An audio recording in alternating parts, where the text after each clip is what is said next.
my mother was quite a character. What you saw was what you got with my mother. She was what they call salt of the earth, old-fashioned woman. She was always out socialising with her friends. Bingo was her favourite. Naughty Nana, the grandchildren called her. And she just was the centre of the family. Sadly, my younger sister passed away a little while ago.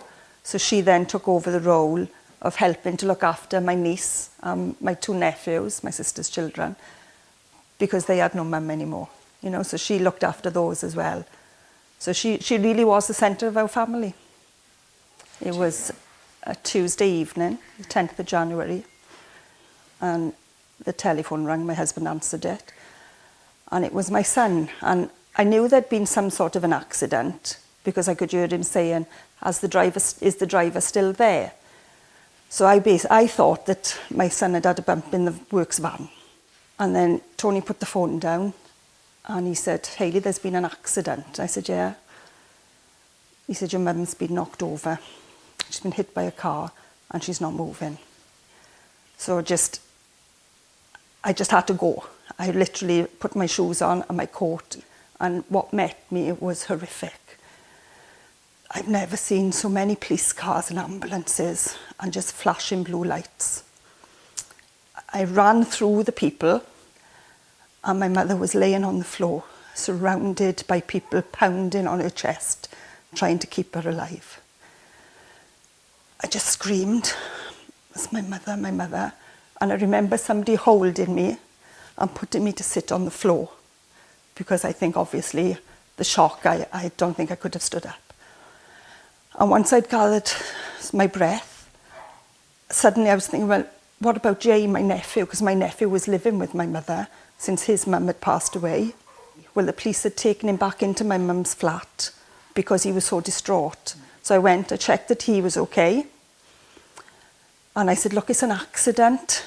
Everything will be fine. And it's an accident, because the man was still there.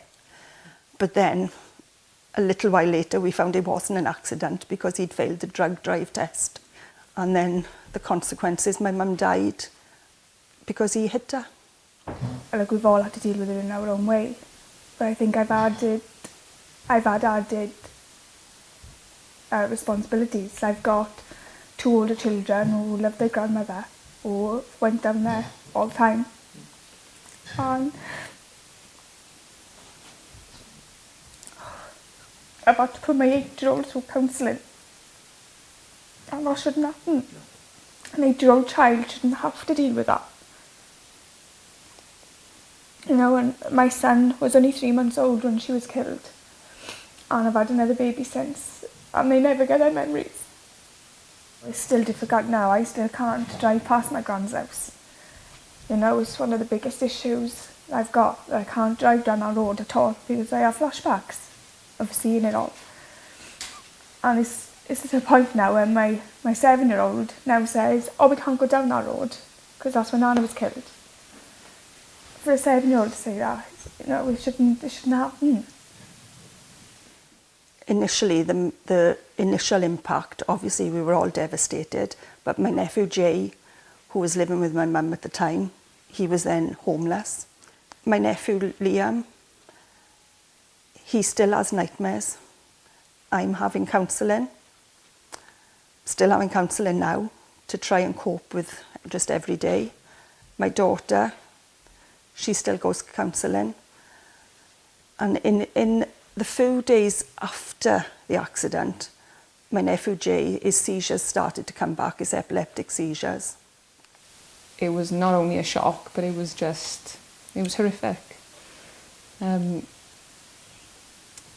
Seeing it was horrific. But then hearing afterwards, you know, like my mum said that she came round and told us it was an accident. I couldn't take that straight away. No. Because I thought, well, it's 5 o'clock in the afternoon. What was she doing for it to be an accident? When they came in and said he's failed the roadside drug and drink test, it was pure.